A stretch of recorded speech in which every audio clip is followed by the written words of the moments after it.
जय भीम, जय संविधान। दिस इज राहुल गायकवाड़, वंचित बहुजन अगाड़ी, secretary international outreach and engagements. जय भीम, जय संविधान। दिस इज राहुल गायकवाड़, वंचित बहुजन अगाड़ी, secretary international outreach and engagements. 14 अप्रैल 2025, परम पूज्य बोधिसत्व बुद्ध भूषण डॉक्टर बाबा साहेब अम्बेडकर, इनकी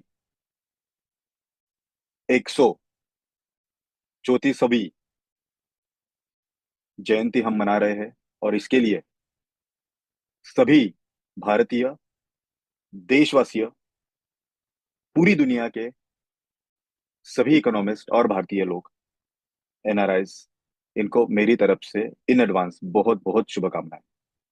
बाबा साहब अम्बेडकर का जो कार्य है, वो कार्य एक लिमिटेड सरकमस्टांसेस में दिखाया जाता है कि वो सिर्फ और सिर्फ दलितों के राजा थे, दलितों के मसीहा थे।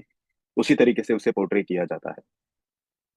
पर अगर आप बाबा साहब अम्बेडकर का एजुकेशनल बैकग्राउंड और उनका कार्य ठीक से समझो, तो उनका कार्य सिर्फ और सिर्फ मार्जिनलाइज पीपल के लिए नहीं था, या दलितों के लिए, या अनटचेबल्स के लिए उन्होंने काम नहीं किया था।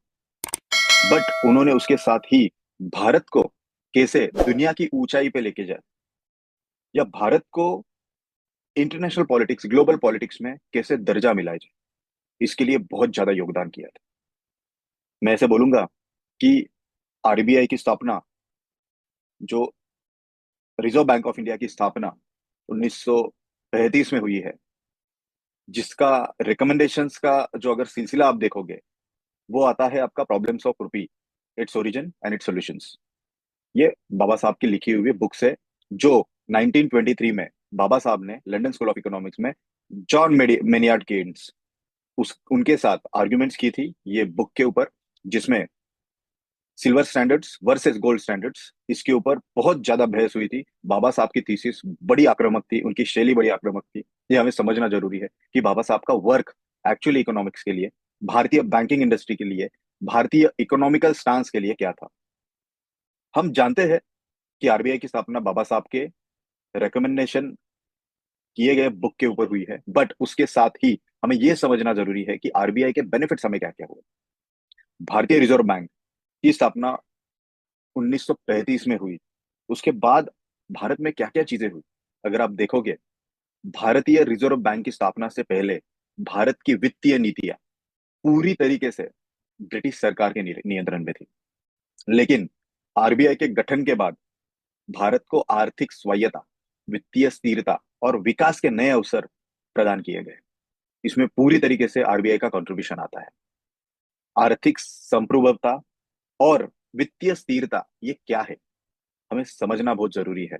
आरबीआई बनने के कारण आपकी मॉनेटरी पॉलिसीज, मतलब आपकी मौद्रिक नीति, ये ज्यादा फॉर्म हुई। हमें हमारे करेंसी पे खुद काम करने का नियंत्रण मिला, हमारे डिसीजन हमें खुद लेने का नियंत्रण मिला। ब्रिटिश हुकूमत इसमें कोई इंटरफेरेंस नहीं कर रही थी। तो मुझे ऐसे लगता है कि भारत स्वतंत्र होने के पीछे ये सब चीजें बहुत बहुत ज्यादा इफेक्टिवली मैटर करती है। ये चीजों को समझना बहुत जरूरी है, क्रोनोलॉजी समझनी बहुत जरूरी है कि डॉक्टर बाबा साहब अम्बेडकर का, इवन भारतीय स्वतंत्रता के लड़ाई का, या उसके अचीवमेंट का कितना योगदान है।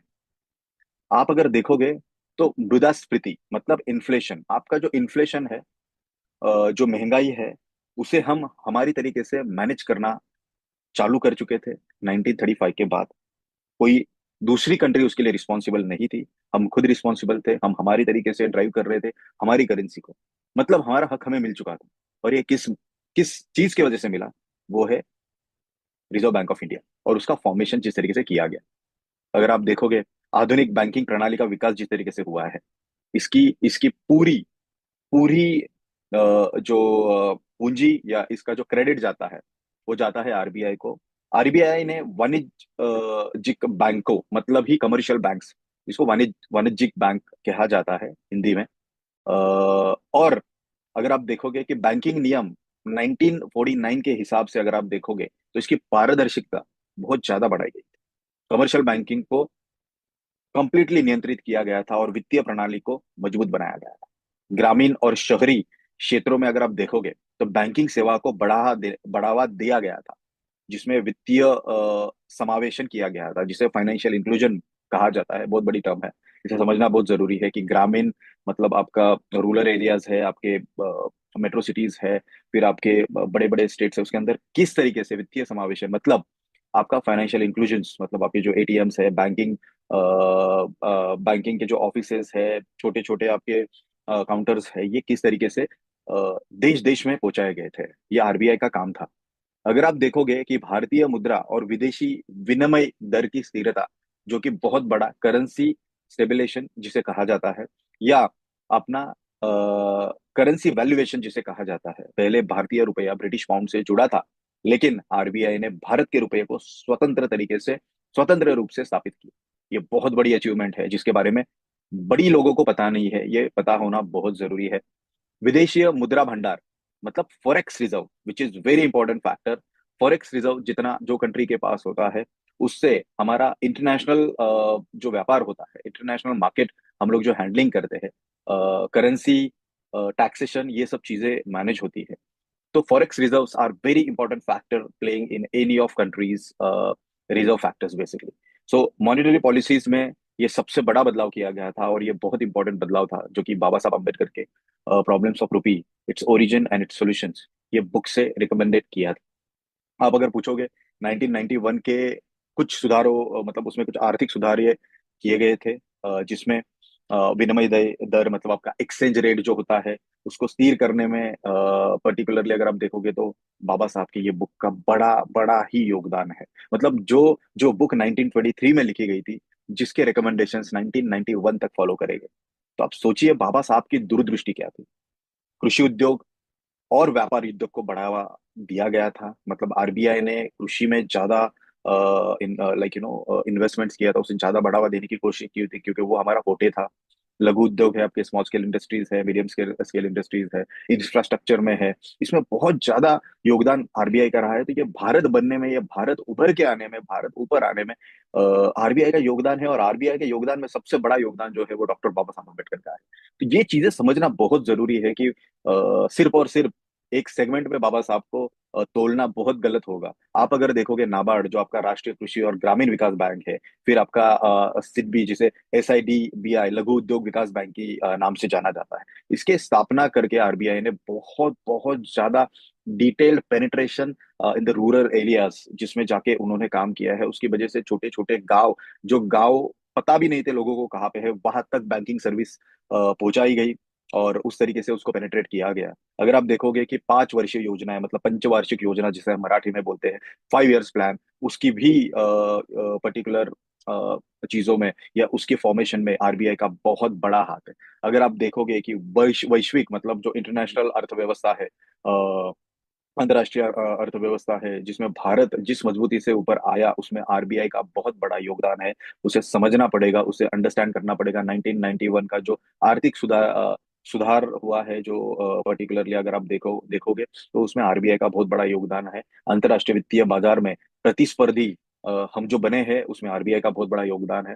2016 की जो नोटबंदी है, उससे जुड़े आर्थिक सुधारों में भी आरबीआई ने कुछ टिप्पणियां की थी, जो पूरी तरीके से मानी नहीं गई थी, और उसके रिजल्ट हमारे सामने है। तो आरबीआई जितना रिकमेंडेशन देता है, वो पॉजिटिव भी देता है, नेगेटिव भी देता है, जिसे मानना या ना मानना वो सरकारों की वो वक्त की जो डिसीजन मेकर है उनका बहुत बड़ा उसमें हाथ होता है। इसीलिए अगर आप देखोगे कि आरबीआई का जो योगदान है वो किस तरीके से तोला जाता है।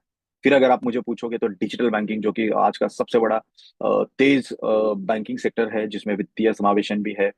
यूपीआई जो आपका आया है, जिसे यूनिफाइड पेमेंट इंटरफेस इस नाम से पहचाना जाता है, ये बहुत बढ़ावा दे रहा है भारत में।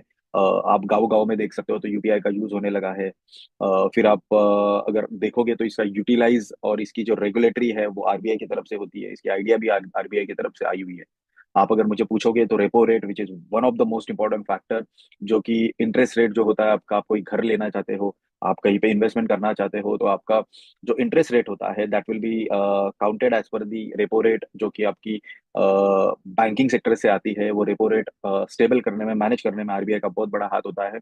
और मौद्रिक नीति के माध्यम से आरबीआई ने महंगाई को कंट्रोल करने के लिए जो फैसिलिटीज बनाई हुई है, जो रेगुलेशंस बनाए हुए, जो कंप्लायंस बनाया हुआ है, वो भी बड़ा काम आया हुआ है अभी तक हमारी इन्फ्लेशन को कंट्रोल कंट्रोल करने के लिए और भारत की इकोनॉमिकल कंडीशंस को ऊपर लेके जाने के लिए। 2008 की वैश्विक मंदी अगर आप देखोगे, अगर कोविड 19 की आप महामारी देखोगे, ये इतनी बड़ी महामारी थी जिसमें बड़े देशों का, बड़े बड़े मतलब दिग्गज देशों की हालत खराब हुई थी, उनकी कमर टूट गई थी। बट आरबीआई की नीतियां और बाबा साहब अम्बेडकर का आशीर्वाद बोल सकते हैं हम, ये सब चीजों के कारण आज भी हम इतने बड़े वर्ल्ड रिसेशन मोमेंट से बाहर आ चुके हैं, बाहर आए हुए। और इसका पूरा पूरा credit reserve bank of India और बाबा साहब अम्बेडकर की प्रॉब्लम्स ऑफ रूपी, its origin and its solution, ये बुक को जाता है। ये हमें समझना आज के जमाने में युवा पीढ़ी को, छोटे बच्चों को, सीनियर्स को बहुत बहुत जरूरी है कि बाबा साहब अम्बेडकर का एक्चुअल योगदान, ये इकोनॉमिकली अगर आप देखते हो, सोशली अगर आप देखते हो, और एजुकेशन बेस्ड अगर आप देखते हो, जो कि बहुत इंपॉर्टेंट है, ये तीनों क्षेत्रों में बहुत ज्यादा है। और यही भारत का सच्चा पाया और आप बोल सकते हो कि बेसलाइन कहा जा सकता है। जय भीम।